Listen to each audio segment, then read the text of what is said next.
एक बार फिर से आपका अपना चैनल अमरजीत एजुकेशनल में मैं आप लोगों का स्वागत करता हूं। आज मैं क्लास 10th केमिस्ट्री का चैप्टर 6 जो कि प्राकृतिक संसाधन का प्रबंधन है, इसका पूरा कंसेप्ट क्लियर कर दूंगा। जैसे कि ये ज़्यादा है भी नहीं, बस एक ही 2 पेज में होगा, इसलिए मैं इसके साथ क्वेश्चन आंसर भी डाल दूंगा।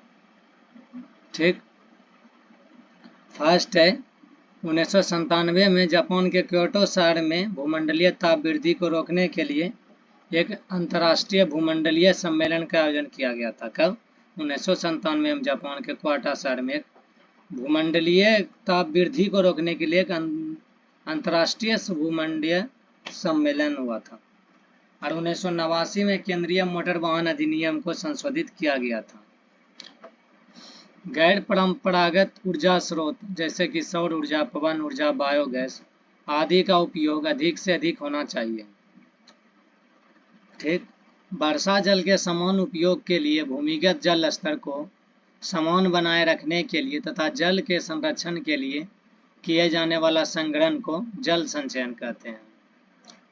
चिपको आंदोलन पेड़ के काटे जाने के विरोध में किया गया था। चिपको आंदोलन पेड़ को ज़्यादा जैसे वन की ज़्यादा कटाई हो रही थी, जिसके वजह से मृदा को भी दिक्कत, इंसान को दिक्कत, ऑक्सीजन की आपूर्ति नहीं, तो इसे एक आंदोलन चला गया था चिपको आंदोलन। ये पेड़ बचाने में किया था और ये सब राजस्थान के महिला के द्वारा किया गया था, जिसमें कि तब इसमें बढ़ चढ़ कर हिस्सा लिया 2 इंसान जो कि सुंदरलाल बहुगुणा थे और चड्डी से थे, प्रसाद चड्डी।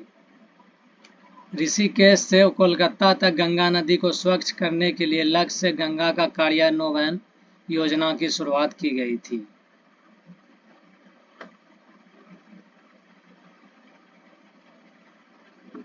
जल उत्सर्जन संबंधित मानदंड। बाकी इस चैप्टर में कुछ है नहीं ज़्यादा समझाने लायक, बाकी एक बार चैप्टर को पढ़ ले किताब से तो आपका क्लियर कंसेप्ट हो जाएगा। यूरो फर्स्ट में लागू वर्ष हुआ था 1992-95 में। सेकेंड यूरो हुआ 1995 से 99, थर्ड हुआ 1999 से 2005 और फिर फोर्थ हुआ 2005 से 8। इसमें 4.9 कोबाल्ट था, 4.0 कोबाल्ट, इसमें 2.1, 1.0 घटते गया धीरे धीरे। हाइड्रोकार्बन भी घटते गया। सबसे पहले 1992 से 95 में 1.23 था, फिर 1.1 हो गया और फिर 0.66 होगा और 0.46 होगा। NOx बराबर 9.0 था तो 7.0। इसका मानदंड हमेशा कम ही होते गया। और कण पदार्थ भी 0.5, तो ये थोड़ा बढ़ा तो 0.15 हुआ 1995 से 99 के बीच, और फिर 0.1 और फिर 0.2। इसमें पहले बढ़ा, पहले 0.4 था तो बढ़ा, फिर एक बार घटा, फिर 0.2 हुआ। इसी के साथ मैं इस वीडियो को समाप्त करता हूँ क्योंकि इसमें ज़्यादा कोई कंसेप्ट है नहीं। वीडियो को इसी में क्वेश्चन आंसर भी डाल दूंगा।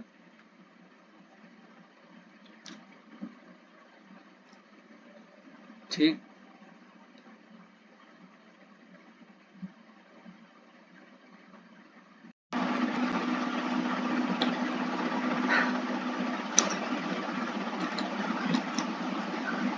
एक बार फिर से आपका अपना चैनल अमरजीत एजुकेशनल में मैं आप लोगों का स्वागत करता हूं। आज मैं क्लास 10th का केमिस्ट्री का 6th चैप्टर जो कि प्राकृतिक संसाधन का प्रबंधन है, उसका टोटल क्वेश्चन आंसर करूंगा, इसलिए वीडियो को लास्ट तक देखें। वीडियो अगर अच्छा लगे तो लाइक एंड सब्सक्राइब करें और वीडियो को ज़्यादा शेयर करें। इसका फर्स्ट क्वेश्चन है, बांध बनाने का मुख्य कारण क्या है? बांध बनाने का मुख्य कारण क्या है? तो इसका हो जाएगा बिजली उत्पन्न करना। बिजली उत्पन्न करना मुख्य कारण है बांध बनाने का। दूसरा नंबर है, वर्षा जल का संचयन क्या कहलाता है? वर्षा जल का संचयन वो जल संचयन कहलाता है। वर्षा जल का संचयन जल संचयन कहलाता है। ईरो सेकेंड का संबंध किससे है? ईरो सेकेंड का संबंध किससे है? ये हो जाएगा वायु प्रदूषण से। यूरो सेकेंड का संबंध किससे है? तो ये वायु प्रदूषण से होगा। वनों का क्षेत्रफल बढ़ाया जा सकता है। चौथा नंबर है वनों का क्षेत्रफल बढ़ाया जा सकता है, तो हो जाएगा पेड़ लगाकर। वनों का क्षेत्रफल बढ़ाया जा सकता है पेड़ लगाकर। बिश्नोई आंदोलन किसके नेतृत्व में हुआ था? बिश्नोई आंदोलन किसके नेतृत्व में किया गया था? तो इसका हो जाएगा अमृता देवी बिश्नोई के थी पक्ष नेतृत्व में। अमृता देवी बिश्नोई के पक्ष में। छठा नंबर है निम्नलिखित में से किसका उपयोग बिजली उत्पादन में होता है? किसका उत्पादन बिजली उत्पादन में होता है? तो मिट्टी का तो नहीं होगा, लकड़ी का भी नहीं होगा, पवन और पत्थर का भी नहीं होगा। तो ये पवन का उपयोग बिजली बनाने में होगा। चिपको आंदोलन का मुख्य क्या उद्देश्य था? जो चिपको आंदोलन था जो सुंदरलाल बहुगुणा द्वारा था, उसका मुख्य उद्देश्य था क्या? तो उसका मुख्य उद्देश्य था वन के कटाई को रोकना, क्योंकि वन ज़्यादा कट रहा था, जिसके वजह से ऑक्सीजन की आपूर्ति ज़्यादा नहीं हो पा रही थी और बहुत सारा नुकसान मृदा का भी हो रहा था। उस तरह से एक आंदोलन आया चिपको आंदोलन, जिससे पेड़ से चिपक कर वन के कटाई को रोकने के लिए चिपको आंदोलन का लाया गया था सुंदरलाल बहुगुणा द्वारा। 8 नंबर है कोयला तथा पेट्रोलियम क्या है? कोयला तथा पेट्रोलियम ये हो जाएगा एक जीवाश्म ईंधन है। यह एक जीवाश्म ईंधन है कोयला और पेट्रोलियम। 9 नंबर है बड़े बड़े बांधों से क्या होता है? बड़े बड़े बांधों से क्या होता है? कि इसका आंसर हो जाएगा सिंचाई के लिए जल की उपलब्धता। सिंचाई के लिए जल की उपलब्धता होती है। 10 नंबर है क्योटो प्रोटोकॉल किस गैस के उत्सर्जन के स्तर में कमी लाने के लक्ष्य से बनाया गया था? क्योटो प्रोटोकॉल कि किस गैस उत्सर्जन में कमी लाने के लक्ष्य से बनाया गया था? ये हो जाएगा कार्बन डाइऑक्साइड। इसका आंसर हो जाएगा कार्बन डाइऑक्साइड। 11 नंबर है सिंचाई के लिए पौधे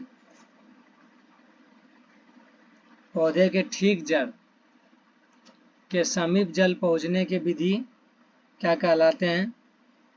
तो इसका हो जाएगा टपकन सिंचाई। इसका आंसर हो जाएगा टपकन सिंचाई विधि कहलाती है। 12 नंबर है इनमें कौन पर्यावरण की सुरक्षा के लिए आवश्यक है? इनमें कौन पर्यावरण की सुरक्षा के लिए आवश्यक है? तो 12 नंबर को हो जाएगा पारंपरिक ऊर्जा स्रोतों के उपयोग में कमी, वन रोपण, हानिकारक कीटनाशकों के सीमित उपयोग, इनमें से सभी। इसमें से सभी हो जाएगा पारंपरिक ऊर्जा स्रोत, वन रोपण और हानिकारक कीटनाशक। 13 नंबर है कि निम्नलिखित में किसके कारण पर्यावरण में संतुलन बिगड़ जाता है? पर्यावरण में संतुलन बिगड़ जाने का क्या कारण हो सकता है? तो बढ़ती मानव की जनसंख्या। जितना स्पीड से बढ़ेगा मानव की जनसंख्या, उससे फिक्स एक संतुलन बिगड़ेगा, जमीन नहीं बचेगा, फिर रहने का व्यवस्था थोड़ा सब कुछ कपड़े में। इसलिए पर्यावरण संतुलन बिगड़ता है मानव की जनसंख्या बढ़ जाने के कारण। 14 नंबर है गैर परंपरागत ऊर्जा स्रोत क्या होगा? तो यह एक पवन ऊर्जा है। पवन ऊर्जा गैर परंपरागत ऊर्जा स्रोत भी है। अब है रिक्त स्थानों की पूर्ति करना है। तो वन कैसा संसाधन है? तो वन एक नवीकरणीय संसाधन है। वन एक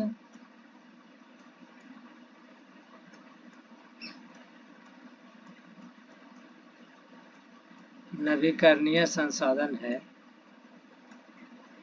दूसरा है कोयला तथा पेट्रोलियम कौन सा संसाधन है? तो हो जाएगा ओ नवीकरणीय।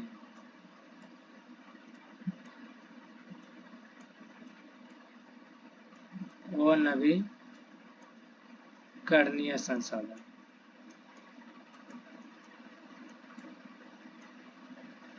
ओ नवीकरणीय संसाधन प्राकृतिक संसाधन। भारत में वर्षों सभी जगहों पर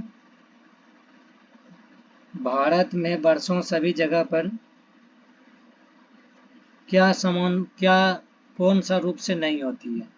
तो समान रूप से नहीं होती है। भारत में सभी जगह वर्षा समान रूप से नहीं होती है।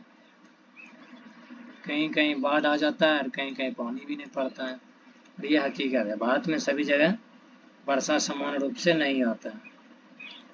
चौथा नंबर है प्रदूषण फैलाने वाले पदार्थ क्या कहलाते हैं? तो इसका आंसर हो जाएगा प्रदूषण फैलाने वाला पदार्थ प्रदूषक कहलाते हैं।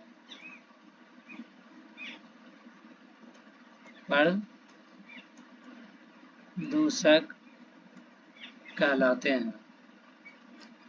पांचवा है नदी को किसके से बचाने के लिए बांध बनाया जाता है? तो नदी को बाढ़ से बचाने के लिए बांध बनाया जाता है। बाढ़ से बचाने के लिए बांध बनाया जाता है। छठा नंबर है बांध का जल आसपास किसमें फैलकर भारी तबाही करता है? तो क्षेत्र में फैलकर भारी तबाही करता है। सातवां नंबर है बांध के जल का क्षमता और किसके वितरण नहीं हो पाता है? तो इसका आंसर हो जाएगा न्याय से वितरण नहीं हो पाता है। न्याय से वितरण नहीं हो पाता है। आठवां नंबर है राजस्थान के किस ग्रामों में पेड़ों से चिपककर स्त्रियां वन कटाई के विरोध में जान दे दी थी? तो इसका आंसर हो जाएगा खेजड़ी में औरत सब पेड़ को बचाने के लिए अपना जान की आहुति भी दी कि पेड़ बचना चाहिए। 9 नंबर है रसोई घर के नम कचरों का पुनर्चालन कर क्या बनाया जाता है? तो इसका हो जाएगा कंपोस्ट बनाया जाता है।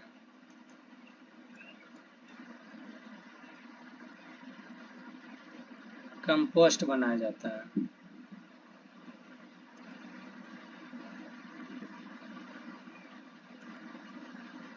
क्या बनाया जाता है? कंपोस्ट बनाया जाता है। 10वां नंबर ऊर्जा का निरंतर स्रोत क्या है? तो सूर्य ऊर्जा का निरंतर स्रोत है। सूर्य ऊर्जा का निरंतर स्रोत है। 11 नंबर है बायोगैस का उपयोग किसके रूप में किया जाता है? तो बायोगैस का उपयोग ईंधन के रूप में किया जाता है।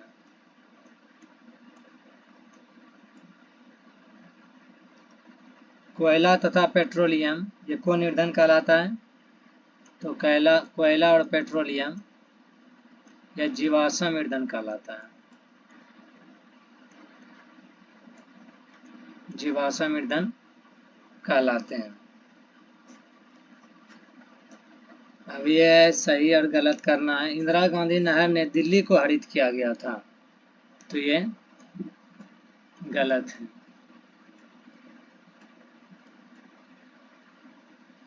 चिपको आंदोलन का समर्थन सुंदरलाल बहुगुणा ने 1800 74 में किया था, ये सही है।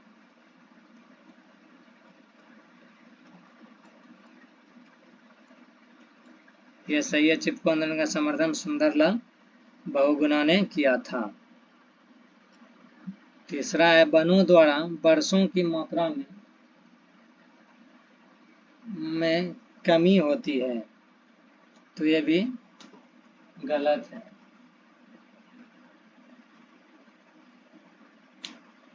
वर्षों में कमी होती है, तो ये भी गलत है।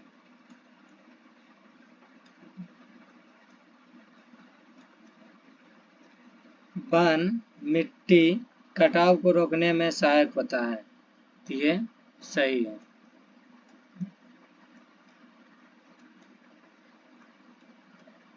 वन मिट्टी कटाव को रोकने में सहायक होता है।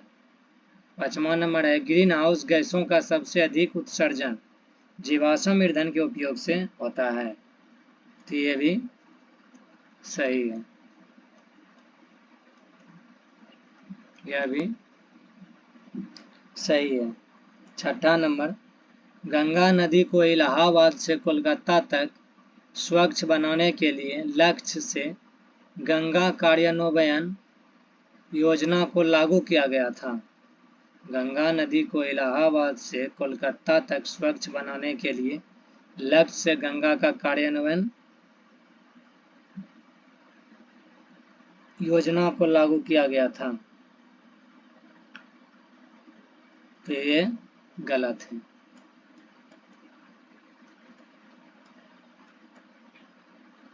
7वां नंबर है रसोई घर के नम कचरों का पूर्ण चालन कर कंपोस्ट बनाया जा सकता है, तो ये सही है। हमें जैव अनिम्नीकरण वस्तुओं से बचना चाहिए, हमें जैव अनिम्नीकरण के वस्तुओं से बचना चाहिए, तो ये सही है।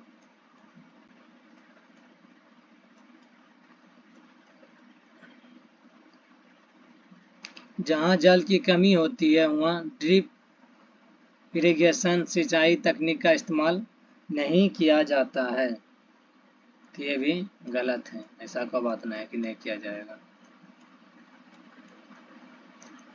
10 नंबर है कॉलीफॉर्म जीवाणु की वृद्धि से पेट और आंत के रोग होते हैं, तो ये सही है।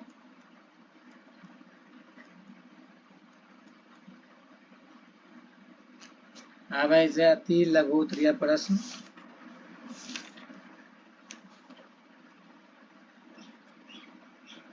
इसका फर्स्ट क्वेश्चन है चिपको आंदोलन के प्रवर्तक कौन थे? तो चिपको आंदोलन के प्रवर्तक सुंदरलाल बहुगुणा और चड्डी प्रसाद भट्ट थे। ठीक। ऊर्जा के दो परंपरागत स्रोत का नाम, फर्स्ट है कोयला, सेकेंड है पेट्रोलियम। ऊर्जा के दो परंपरागत स्रोत का नाम कोयला और पेट्रोलियम है। ह्रास हुए भूमिगत जल का पुनः परिपूरण किससे होता है? तो यह परिपूरण वर्षा जल से होता है। ह्रास हुए भूमिगत जल का पुनः परिपूरण वर्षा जल से होता है। जल उपलब्धता में गिरावट के क्या कारण है? जल की उपलब्धता में कमी का मुख्य कारण जल प्रबंधन की उचित व्यवस्था अभाव है। पृथ्वी पर ग्रीन हाउस प्रभाव डालने वाली सबसे प्रमुख वायुमंडलीय गैस कौन सी है? पृथ्वी पर ग्रीन हाउस प्रभाव डालने वाली सबसे प्रमुख वायुमंडलीय गैस कार्बन डाइऑक्साइड है। ठीक। पुनः चालन का एक लाभ बताना है। नम कचरों का पूर्ण चालन कर कंपोस्ट बनाते हैं, जब जैविक खाद के रूप में उपयोग होता है। कोयला तथा पेट्रोलियम के संरक्षण के लिए हमें क्या करना चाहिए? तो कोयला तथा पेट्रोलियम के संरक्षण के लिए हमें उनका विवेकपूर्ण ढंग से उपयोग करना चाहिए, ताकि उनकी गुणवत्ता और उपलब्धता बनी रहे और विकास कार्य भी ना रुके, साथ ही पर्यावरण भी संतुलन बनाए रहे। 8वां नंबर है ऊर्जा के दो परंपरागत स्रोत, इसका हो जाएगा फर्स्ट सौर ऊर्जा और सेकंड हो जाएगा पवन ऊर्जा, वाइंड ऊर्जा और फिर सोलर ऊर्जा। ऊर्जा के दो परंपरागत स्रोत सौर ऊर्जा और पवन ऊर्जा है। चिपको आंदोलन का लक्ष्य क्या था? पेड़ को बचाना है। ठीक, चिपको आंदोलन का लक्ष्य वनों को विनाश से रोककर वनों का रक्षा करना है। वनों का रक्षा करना चिपको आंदोलन का मुख्य उद्देश्य था, जो कि सुंदरलाल बहुगुणा और चंडी प्रसाद भट्ट थे। भारत के 2 राष्ट्रीय उद्यानों का नाम बताना है। एगो है फर्स्ट है काजीरंगा राष्ट्रीय उद्यान और एगो है कान्हा राष्ट्रीय पार्क। भारत के 2 राष्ट्रीय उद्यान का नाम काजीरंगा राष्ट्रीय उद्यान और कान्हा नेशनल पार्क। 2 जीवाश्म ईंधन का नाम बताना है। तो 2 जीवाश्म ईंधन हो जाएगा कोयला और पेट्रोलियम। 2 जीवाश्म ईंधन का नाम कोयला और पेट्रोलियम हो जाएगा। 12 नंबर है रसोई घर के नाम कचरों का पूर्ण चालन कर क्या बनाया जाता है? तो हो जाएगा कंपोस्ट बनाया जाता है। रसोई घर के नाम कचरों से एकत्रित करके कंपोस्ट बनाया जा सकता है। जल की कमी वाले क्षेत्र में सिंचाई की कौन सी तकनीक अपनाई जाती है? ड्रिप इरिगेशन, बूंद बूंद सिंचाई तकनीक का इस्तेमाल किया जाता है। तो सिंचाई में कौन सी तकनीक अपनाया जाता है? 14 नंबर है क्योटो प्रोटोकॉल किस गैस के उत्सर्जन के स्तर में कमी लाने के लक्ष्य से बनाया जाता है? तो हो जाएगा कार्बन डाइऑक्साइड गैस के उत्सर्जन के स्तर में कमी लाने के लिए क्योटो प्रोटोकॉल बनाया जाता है। 15 नंबर है भूमिगत जल स्तर तक वर्षा जल को पहुंचाने के लिए की गई 2 व्यवस्थाओं का नाम बताना है। भूमिगत जल स्तर तक वर्षा जल को पहुंचाने के लिए बोरवेल एवं डगवेल व्यवस्था की जाती है। अपशिष्ट प्रबंधन की नई धारणा क्या है? किसी वस्तु का कमी, पूर्ण चालन और पूर्ण रूपे अपशिष्ट प्रबंधन की नई धारणा है। 17 नंबर है प्लास्टिक के थैलों के बदले में किस प्रकार के थैले इस्तेमाल की जानी चाहिए? तो हो जाएगा प्लास्टिक के थैले के बदले जूट के कपड़ों से बने थैले का इस्तेमाल करना चाहिए।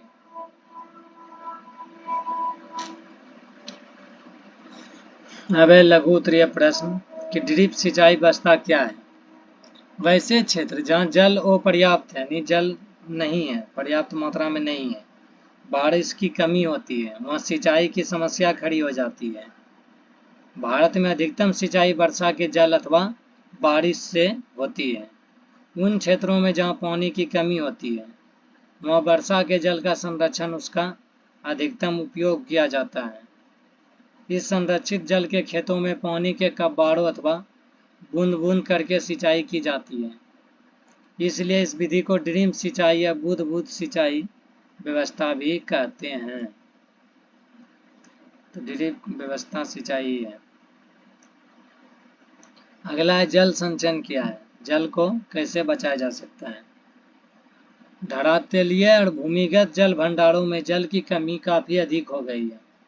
भूमिगत जल का निष्कासन अधिकतम सीमा से ज्यादा होने से तथा उस अनुपात में उसका पूर्ण परिपूरण नहीं होने से भूमिगत जल स्तर लगातार नीचे गिरता जा रहा है।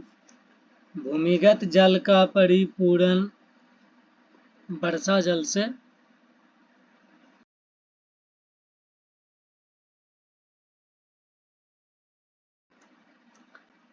होता है।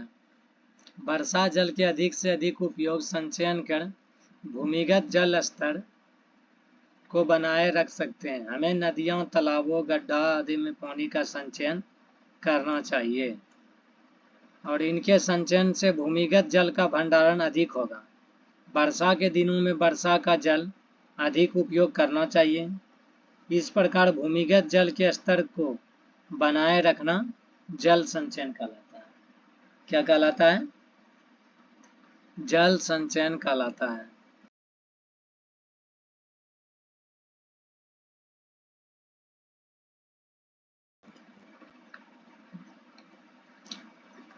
कूड़े कचरों का पुनर्चालन से आप क्या समझते हैं? प्लास्टिक, कागज, कांच, धातु के टुकड़े आदि यानी कूड़े कचरों का पुनर्चालन आसानी से किया जा सकता है।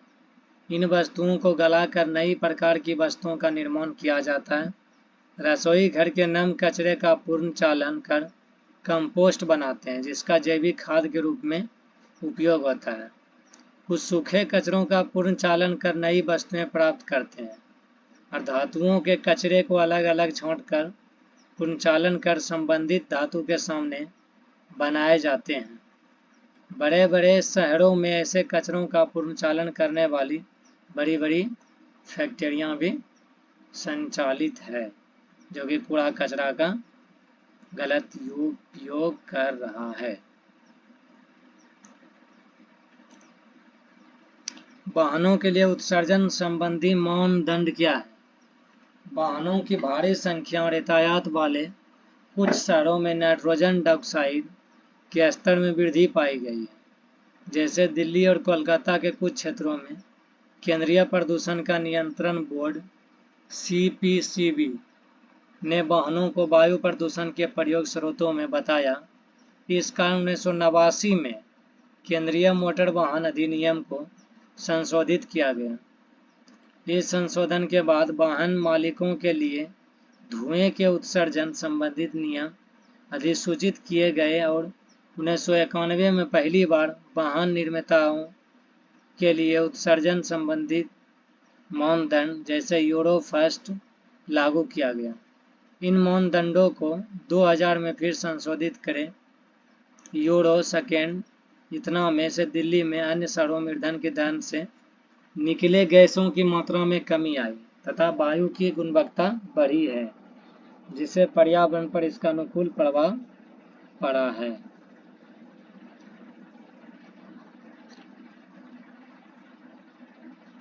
छठा है वन और वन्य जीव हमारे लिए किस प्रकार से लाभदायक। इसको एक बार सब सही से खाली पढ़ लेंगे, पढ़ने के बाद समझ में आ जाएगा क्या है नहीं। तो वन और वन्य जीव हमारे लिए बहुत ही लाभदायक हैं। हमारा अस्तित्व बना रहता है। वनों से हमें मूलभूत आवश्यकताएं, हमें वनों से बहुत तरह की आवश्यकताएं भी प्राप्त होती है, जैसे आवास निर्माण यानी घर का निर्माण सामग्री, ईंधन यानी जलाने की लकड़ी, जल तथा भोजन का प्रत्यक्ष या परोक्ष रूप से आपूर्ति करने में जो मदद मिलती है। इसके अलावा हमें वनों से कंद मूल फल फूल इत्यादि चीज़ों की भी प्राप्ति होती है। वहीं दूसरी ओर वन्य जीव हमारे जीवन को सुखमय बनाने में अपना योगदान देते हैं। इनसे हमारा मनोरंजन होता है और इनको चिड़ियाघरों या अभयारण्यों में रखकर विदेशी पर्यटकों या देशी पर्यटकों को लुभाया जाता है। इनसे हमें खाल, दांत, सींग, कस्तूरी आदि जैसे बहुमूल्य रत्नों की प्राप्ति होती है। कुछ लोग वन्य जीव को अपना व्यवसाय बना चुके हैं, जिससे उनका और उनका परिवार का भी भरण पोषण भी होता है। अतः इस प्रकार हम कह सकते हैं कि वन्य जीव हमारे लिए बहुत ही उपयोगी है और हमारा जीवन खुशहाल और सुखमय बनाए रहता है, इसलिए संरक्षण करना आवश्यक है। ठीक, ये 5 नंबर का है।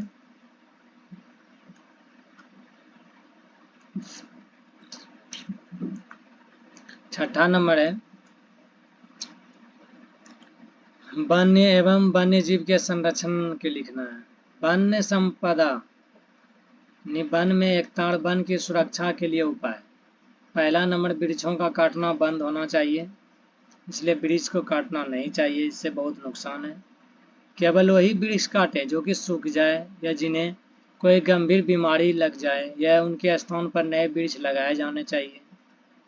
तीसरा है वृक्षों के प्रति वर्ष गिनती की जानी चाहिए। वृक्षारोपण के लक्ष्य को पूरा करना चाहिए। वन महोत्सव मनाया जाना चाहिए और ये हमारे देश की वृक्षारोपण की परंपरा है, जिसके अनुसार वन महोत्सव में हजारों नए वृक्ष लगाए जाते हैं। नए लगाए गए वृक्षों की देखभाल करनी चाहिए। वृक्ष रोपण की योजना लागू होनी चाहिए। वन संपदा को दावानल से बचाने के लिए उचित प्रबंध होना चाहिए। वृक्षों को बीमारियों से बचाने के लिए रासायनिक दवाइयों का इस्तेमाल करना चाहिए। पारिस्थितिक संतुलन बनाए रखने के लिए वन्य जीव का संरक्षण आवश्यक है। इसके लिए 2 उपाय हैं। सरकार को ऐसा कानून बनाना चाहिए जिसमें शिकारियों को प्रतिबंधित वन्य पशु का शिकार करने पर दंड मिलना चाहिए और राष्ट्रीय पार्क पशु पक्षी विहार स्थापित किए जाने चाहिए जहां पर वन्य पशु सुरक्षित रह सकें।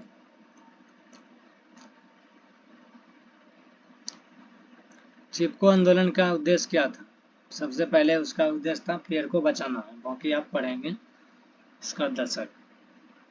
आज भी तेजी से वनों का कटाव जारी है, अभी भी हम सब वनों का तेजी से कटाव कर रहे हैं। वनों के कटाव से जंगली जीवों का अस्तित्व खतरा मंडरा रहा है, इससे जंगली जीवों का अस्तित्व में भी खतरा मंडरा रहा है। जंगल के तेजी करने से मानव की कई समस्याओं का सामना करना पड़ रहा है। 1970 के दशक में उत्तराखंड के गढ़वाल के पहाड़ों पर स्थित रेनी ग्राम में इमारती लकड़ी के ठेकेदारों को हाथों वनों का विनाश रोकने के लिए स्थानीय स्त्रियों ने पेड़ों से चिपक कर एक जन आंदोलन किया था। इसी तरह राजस्थान के खेजरी ग्राम में पेड़ों से चिपककर स्त्रियों के जान देने की घटना की याद में लोगों ने इस आंदोलन को चिपको आंदोलन का नाम दिया। ये कौन दिया था? सुंदरलाल बहुगुणा ने। इस आंदोलन का समर्थन जाने मानो समाज सेवी सुंदरलाल बहुगुणा और चंडी प्रसाद भट्ट जैसे लोगों ने किया। वन विनाश के विरोध में इनके कार्यकर्ताओं ने हिमालय क्षेत्र में लंबी लंबी पद यात्राएं की। इनसे वन काटने वाले ठेकेदारों को ही नहीं बल्कि आम लोगों को भी वनों के महत्व को समझाया। जल संचयन क्यों जरूरी है? जनसंख्या वृद्धि तथा औद्योगिकीकरण के कारण धरातलीय तथा भूमिगत जल के भंडारों में जल की कमी हो गई है। इस कारण जल संकट की समस्या उत्पन्न हो गई है। बड़ी आबादी के पेयजल उपलब्ध कराने के लिए जल संचयन आवश्यक है। पृथ्वी पर रहने वाले सभी जीवों को जल संकट का सामना करना पड़ रहा है। जल संकट के कारण जलीय जीवों के साथ साथ स्थलीय जीवों पर संकट उत्पन्न हो गया है। हमें जल संग्रहण संचयन के लिए आगे बढ़कर कार्य करना होगा। इसके लिए वनों, तालाबों, नदियों आदि को संरक्षित करना होगा ताकि जल स्तर बना रहे। पृथ्वी पर जीवों के अस्तित्व को बरकरार रखने के लिए जल संचयन आवश्यक है। बांध से क्या लाभ है? तो बांध सिंचाई के लिए जल की उपलब्धता को बरकरार नहीं रखता बल्कि इससे बिजली भी उत्पन्न की जाती है और सिंचाई के लिए बांध के जल के नहर द्वारा दूर दूर तक ले जाया जाता है। उदाहरण के लिए इंदिरा गांधी नहर ने राजस्थान के बड़े बड़े क्षेत्र को हरित किया था। यद्यपि बांध के जल से सिंचाई व्यवस्था सुधरी है, तथापि बांध के जल का समता और न्याय से वितरण नहीं हो पाता है। बांध के नजदीक बसे लोग धान व ईख की खेती कर जल का अधिक से अधिक उपयोग कर लेते हैं और बांध से दूर विस्थापित लोगों को बांध का जल नहीं मिल पाता है। कभी कभार बड़े बड़े बांध का निर्माण के विरोध में लोग खड़े हो जाते हैं। उदाहरण के लिए हमारे देश की दो विवादास्पद परियोजनाएं हैं, टिहरी बांध परियोजना और सरदार सरोवर बांध परियोजना। दो बांध परियोजनाएं, टिहरी बांध परियोजना और सरदार सरोवर बांध परियोजना। 10वां है, बांध से हानि क्या होती है? बांध से बहुत अधिक हानि होती है।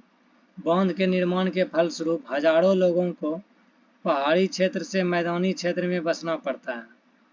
पर्वतीय लोगों को पहाड़ी क्षेत्र से मैदानी क्षेत्रों में बसना पड़ता है, जिससे उनकी जीवन शैली में परिवर्तन आता है और उन लोगों को अनेक कठिनाई का सामना करना पड़ता है, जो कि विस्थापितों का जल, लकड़ी, फल अपेक्षाकृत महंगे मिलने लगते हैं और सरकार द्वारा समुचित मुआवजा भी नहीं मिल पाता है और बांध के टूटने पर आसपास के क्षेत्रों में जल फैलकर भारी तबाही मचा देता है और लोगों का जीवन अस्त व्यस्त हो जाता है। इस प्रकार बांध से बहुत सारी हानियां भी है। अब चिपको आंदोलन क्या था और इसे कैसे वन को संरक्षण करना चाहिए? चिपको आंदोलन। वनों की अत्यधिक कटाई होने के कारण 1970 के दशक में उत्तराखंड के गढ़वाल पहाड़ों में स्थित रेनी ग्राम में इमारती लकड़ी ठेकेदारों के हाथी वनों को विनाश रोकने के लिए स्थानीय स्त्रियों से पेड़ों से चिपक कर एक आंदोलन किया था, जिसका नाम था चिपको आंदोलन। इसी तरह राजस्थान के खेजड़ी गांव में सबसे पहले राजस्थान के खेजड़ी गांव में पेड़ों से चिपक कर स्त्रियों ने अपना जान भी गंवाई, जिसे हम चिपको आंदोलन का नाम दिया। इस आंदोलन का समर्थक जाने माने समाज सेवी सुंदरलाल बहुगुणा और चंडी प्रसाद भट्ट जैसे लोगों ने किया। उस समय इस आंदोलन ने जनवादी के रूप ले लिया था। लोग इकट्ठा होकर नारा देने लगे और दोषियों को सजा दिलाने की मांग करने लगे। इस प्रकार उनको चिपको आंदोलन सफल हुआ और प्रकृति का संरक्षण भी हुआ। वनों का संरक्षण कैसे होगा?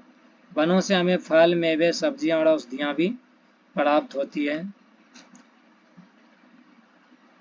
हमें वनों से इमारती लकड़ी और जलाने वाली लकड़ी ईंधन भी प्राप्त होती है। वन पर्यावरण में गैसीय संतुलन बनाने में सहयोग देते हैं।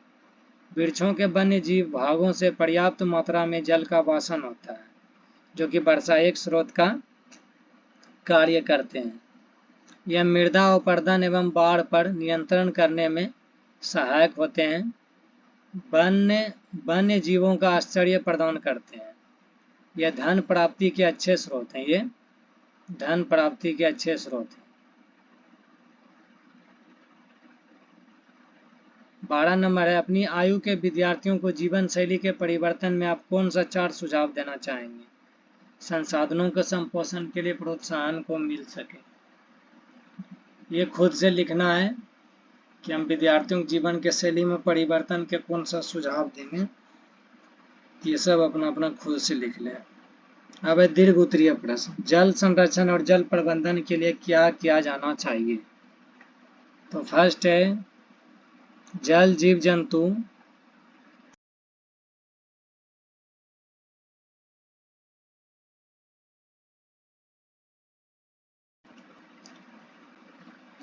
जल संरक्षण एवं जल प्रबंधन के लिए क्या किया जाना चाहिए?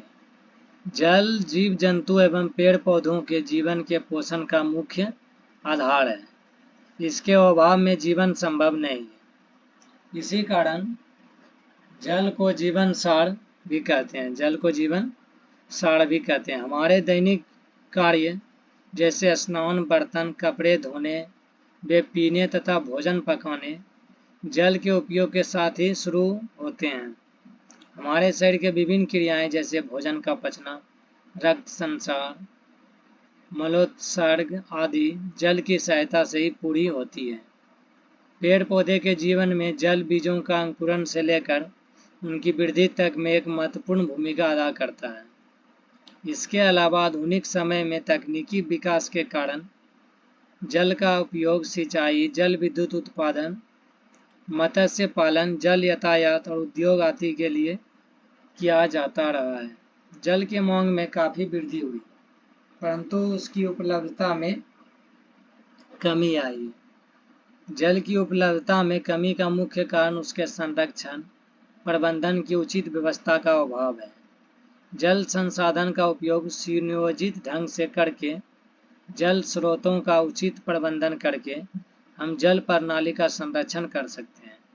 प्राचीन काल से ही मनुष्य पीने तथा सिंचाई के लिए जल भंडार, तालाब, बावड़ी बनाता आ रहा है। भूमिगत जल स्तर बनाए रखने के लिए मानव छोटे छोटे मिट्टी के बांध बनाकर, खाई बनाकर, बालू एवं संगमरमर से जलाशय बनाकर तथा मकान के छत पर जल संचयन तंत्र लगाकर जल का संचयन करते आ रहे हैं। घरों में जल का संरक्षण बड़े सचेत प्रयास किए जाते हैं तथा उसके दुरुपयोग को रोका जाता है। आज भी जल संचयन की प्राचीन प्रवृत्ति पद्धति को प्राथमिकता देने की आवश्यकता है। साथ ही कृषि के प्रसार, हरित क्रांति के लिए बड़े बड़े बांध बनाने की भी आवश्यकता है। तो सिंचाई के लिए बांध के जल को नहर द्वारा दूर दूर तक ले जाया जाता है। बांध सिंचाई के लिए जल की उपलब्धता को बरकरार नहीं रखता है, जिससे कि बिजली की उत्पन्न भी की जाती है।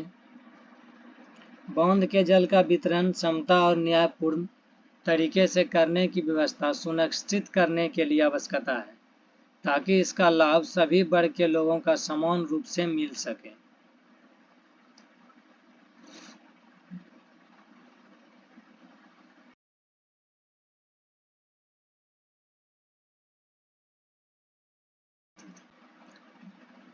वनों के ह्रास के कारणों का उल्लेख करना है। वनों का ह्रास। वन हमारे जीवन के लिए बहुत ही महत्वपूर्ण प्राकृतिक संपदा है। इससे हमें बहुत सारी मूलभूत आवश्यकताओं की प्राप्ति होती है और इसके अभाव में हमारा जीवन शून्य हो जाता है। वनों के ह्रास का कारण वनों के निम्नलिखित आधुनिकीकरण। आज मानव का विलासी होता जा रहा है। उसे हर तरह की ऐशो आराम की जरूरत होती है और विलासिता पूर्ण वस्तुओं को अधिक पसंद करता है। वह अच्छे से अच्छे मकानों में रहना पसंद करता है और उन सभी जरूरतों के लिए पूर्ति के लिए वनों की कटाई करनी पड़ती है, जिससे हम वनों का ह्रास होता है। सेकेंड है जनसंख्या की वृद्धि। जनसंख्या की वृद्धि ने भी वनों के ह्रास को प्रोत्साहित किया। जनसंख्या वृद्धि के कारण वनों की कटाई की जा रही है। आज मनुष्य की आबादी इतनी बढ़ रही है कि मनुष्य वनों को काटने पर वो मादा है, जिससे वनों का ह्रास होता है। जलावन का अत्यधिक उपयोग। जलावन के व्यापक प्रयोग ने वनों के ह्रास को निश्चित किया है कि लोग जलावन के लिए अधिक से अधिक वनों को काटते हैं, जिससे वनों का ह्रास होना तय है। खनन कार्य। खनन कार्य के लिए वनों का काटा जा रहा है।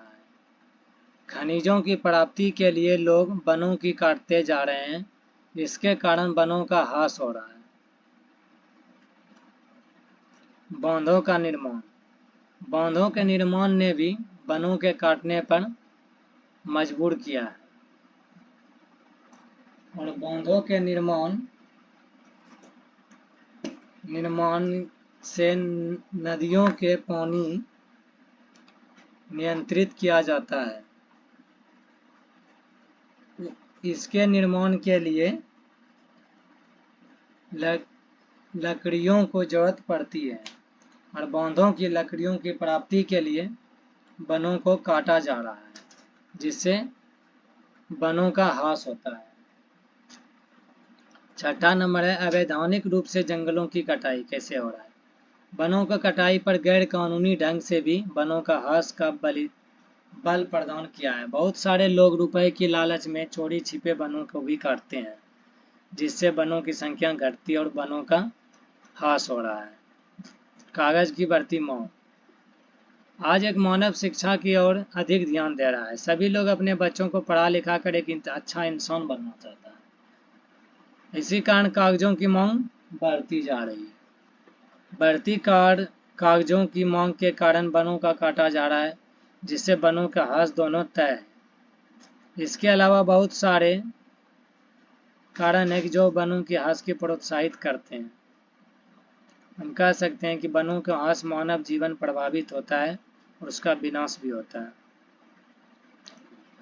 वन्य जीवों के संरक्षण का उद्देश्य क्या है। वन्य जीवों के संरक्षण से वन में रहने वाले लोगों का जीवों का संरक्षण और उनका समुचित विकास करने से इससे वन्य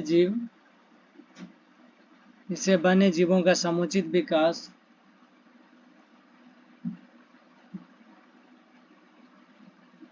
उनकी संख्या में वृद्धि होती है। इससे पारिस्थितिक संतुलन बनाए रहता है। वन्य जीवों का संरक्षण का उद्देश्य क्या है।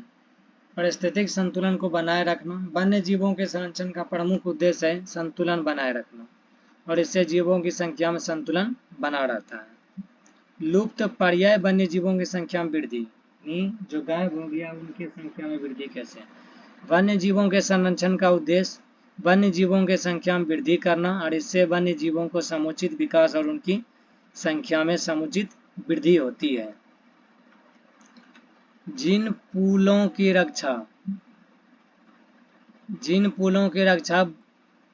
वन्य जीवों के संरक्षण के उद्देश्य वन्य जीवों में जिन पुलों की रक्षा करना है। इससे वन्य जीवों के जीनों की रक्षा होती है, उनका समुचित विकास भी होता है। पृथ्वी पर अत्यधिक जंगलों की सफाया, वन्य जीवों का संरक्षण का उद्देश्य। पृथ्वी पर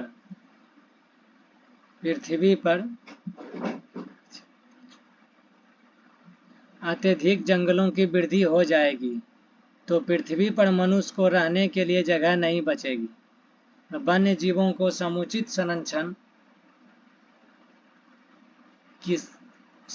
संरक्षण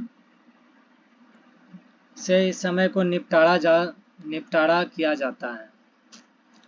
अगला है बहुमूल्य वन्य जीवों का विकास। वन्य जीवों का संरक्षण का उद्देश्य बहुमूल्य वन्य जीवों जैसे शेर, हाथी, घड़ियाल इत्यादि का विकास करना है और वन्य जीवों के संरक्षण करने से इन बहुमूल्य वन्य जीवों का संरक्षण, उनका समुचित विकास किया जाता है। इसके अलावा वन्य जीवों के संरक्षण के लिए बहुत सारे जिनको पूरा कर वन्य जीवों का संरक्षण किया जाता है। अब है ऊर्जा संकट क्या है। ऊर्जा संकट क्या और इसका समाधान का उपयोग भी लिखना है। तो ऊर्जा प्रमुख स्रोत है जीवाश्म ईंधन अर्थात कोयला तथा पेट्रोलियम। पृथ्वी के अंदर इनकी मात्रा में सीमित है। औद्योगिकीकरण और जनसंख्या वृद्धि के कारण इनकी मांग भी कई गुना तेजी से बढ़ी है। हम अपनी आवश्यकताओं को पूर्ति हेतु उनका निर्ममतापूर्वक दोहन कर रहे हैं। ऊर्जा के इन स्रोतों का उपयोग हम अपनी दैनिक ऊर्जा आवश्यकता की पूर्ति, जीवन प्रयोगी पदार्थों के उत्पादन हेतु कर रहे हैं। चूंकि इनके भंडार सीमित हैं तथा इनके एक बार समाप्त हो जाने पर निकट भविष्य में इनकी पूर्ति संभव नहीं होगी। इसका कारण इनके निर्माण में लाखों वर्ष का समय लगता है। इस प्रकार देश में ऊर्जा की कमी हो जाएगी जिससे उसका विकास अवरुद्ध हो जाएगा। देश के ऊर्जा संकट का सामना करना पड़ेगा। ऊर्जा के महत्व को ध्यान में रखकर ऊर्जा की प्राकृतिक संसाधनों का उपयोग विवेकपूर्ण ढंग से करने की आवश्यकता होती है ताकि आने वाले अधिक से अधिक समय तक हम उनका उपयोग कर सकें। ऊर्जा के पारंपरिक स्रोतों की उपलब्धता सीमित होने के कारण इससे वैकल्पिक स्रोतों की खोज करने की आवश्यकता भी महसूस की जाती है। ऊर्जा के वैकल्पिक स्रोत सौर ऊर्जा, पवन ऊर्जा और जैव स्रोतों से बायोगैस आदि हैं। ऊर्जा के इन स्रोतों के विकास से अनेक कार्यों के लिए ऊर्जा की आवश्यकता की पूर्ति की जा सकती है। आजकल परमाणु ऊर्जा की चर्चा जोरों पर है। इसके उत्पादन की क्षमता विकसित करके भी हम देश को ऊर्जा संकट से काफी हद तक उबार सकते हैं। पर्यावरण संरक्षण के चलाए गए चिपको आंदोलन का संक्षिप्त विवरण देना है। आज भी तेजी से वनों का कटाव जारी है। वनों के कटाव से जंगली जीवों का अस्तित्व पर खतरा मंडरा रहा है। जंगल के तेजी से कटने से मानव को कई समस्याओं का सामना करना पड़ रहा है। 1970 के दशक में उत्तराखंड के गढ़वाल के पहाड़ों पर स्थित रेनी ग्राम में इमारती लकड़ी के ठेकेदारों को हाथों विनाश रोकने के लिए स्थानीय स्त्रियों ने पेड़ों से चिपक कर एक आंदोलन शुरू किया था, जो कि राजस्थान खेजरी ग्राम पेड़ों से चिपक कर स्त्रियों जान देने की भी घटना सामने आया और इस आंदोलन का नाम चिपको आंदोलन दिया गया था और इसका समर्थन सुंदरलाल बहुगुणा और 18 चंडी प्रसाद भट्ट किए थे। विनाश के विरोध में इनका कार्यकर्ताओं के हिमालय क्षेत्र में लंबी लंबी पद की और वन काटने वाले ठेकेदारों को ही नहीं बल्कि आम लोगों को भी वनों का महत्व समझ में आया और इसे चिपको आंदोलन का समय जनवादी रूप धारण कर चुका था। इस आंदोलन ने पर्यावरण संरचना में अपना अहम योगदान दिया था। छठा है प्राकृतिक संसाधनों के संरक्षण एवं प्रबंधन से आप क्या समझते हैं। प्राकृतिक संरक्षण जैसे जल, मृदा, वन, खनिज, पेट्रोलियम, वन्य जीव आदि वो सीमित नहीं होते। औद्योगिक क्रांति तथा जनसंख्या वृद्धि के कारण प्राकृतिक संसाधनों का निर्ममतापूर्वक दोहन किया जा रहा है जिससे वो छीन होते जा रहे हैं। अतः हम सबों को ध्यान इनके संरक्षण एवं प्रबंधन की ओर गया है। संसाधन प्रबंधन का अर्थ होता है संसाधनों को विवेकपूर्ण उपयोग ताकि उनकी गुणवत्ता उपलब्धता बनी रहे। और विकास कार्य भी ना रुके, पर्यावरण भी उनकी संतुलितता बना रहे, पृथ्वी के विभिन्न प्राकृतिक संसाधनों तथा पारिस्थितिक तंत्रों के विभिन्न अवयवों के बीच का संतुलन स्थापित करने में मनुष्य की भूमिका इस युग की सबसे बड़ी चुनौती है। और इस संतुलन को स्थापित रहने में मदद देकर हम भावी पीढ़ी के लिए स्वच्छ और स्वस्थ पर्यावरण सुनिश्चित कर पाएंगे। 7 नंबर क्वेश्चन है और ये लास्ट क्वेश्चन नहीं है। प्राकृतिक संसाधनों के संरक्षण और प्रबंधन के अंतर्राष्ट्रीय प्रयास पर क्या करना चाहिए? तो इसका राष्ट्रीय प्रयासों के साथ अंतर्राष्ट्रीय प्रयास भी निम्नलिखित हैं। जैसे क्योटो प्रोटोकॉल 1977 में जापान के क्योटो प्रोटोकॉल शहर में भूमंडलीय ताप वृद्धि को रोकने के लिए एक अंतर्राष्ट्रीय सम्मेलन का आयोजन किया था।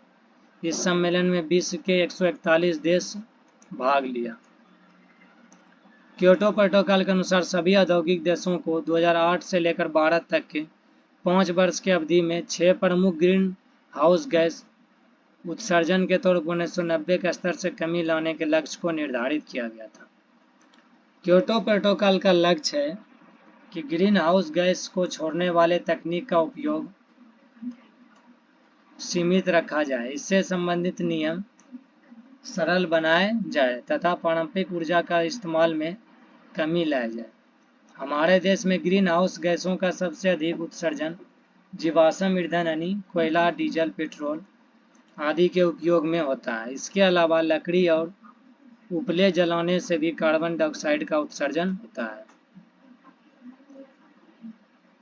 उत्सर्जन संबंधित मानदंड वाहनों की भारी संख्या और यातायात वाले शहर, कुछ शहरों में नाइट्रोजन डाइऑक्साइड स्तर में वृद्धि पाई गई है। जैसे दिल्ली तथा कोलकाता के कुछ क्षेत्रों में केंद्रीय प्रदूषण नियंत्रण बोर्ड ने वाहनों को वायु प्रदूषण के प्रमुख स्रोत से बताया। 1989 में एक केंद्रीय मोटर वाहन अधिनियम संशोधित भी किया गया था। इसके बाद वाहन मालिकों धुओं को उत्सर्जन के लिए 1991 में पहली बार वाहन निर्माता के लिए उत्सर्जन मानदंड यूरो फर्स्ट किया था। मानदंडों को 2000 में फिर संशोधित कर यूरो लागू किया गया, जिससे दिल्ली में ईंधन के दहन से निकले गैसों की मात्रा में कमी आई और वायु की गुणवत्ता बढ़ी। इन उत्सर्जन संबंधी मानदंडों को समय समय पर बदल कर सख्त कर दिया जाता है तथा वाहनों से निकले धुआं में विभिन्न गैसों की मात्रा को सीमित कर दिया जाता है।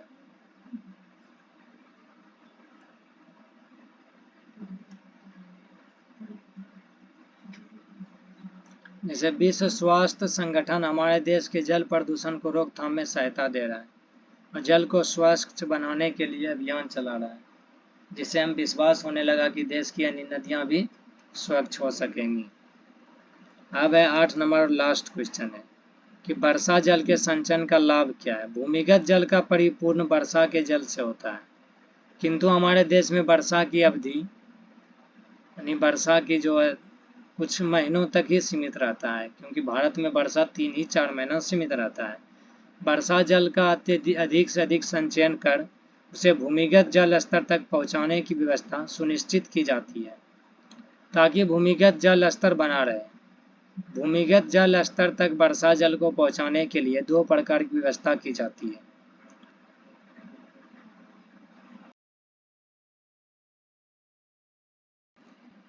जैसे फर्स्ट है बोरवेल, डगवेल। भूमिगत जल के अनेक लाभ हैं। इसका जल वाष्पीकृत नहीं होता।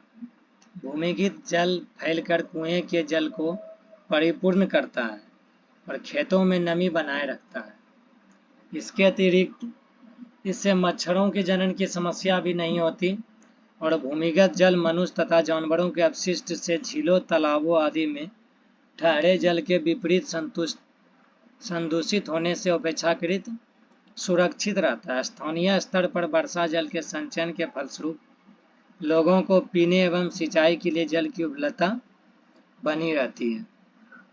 इसी के साथ मैं क्लास 10th का केमिस्ट्री चैप्टर 6 का टोटल क्वेश्चन आंसर एक ही वीडियो में कर दिया हूँ।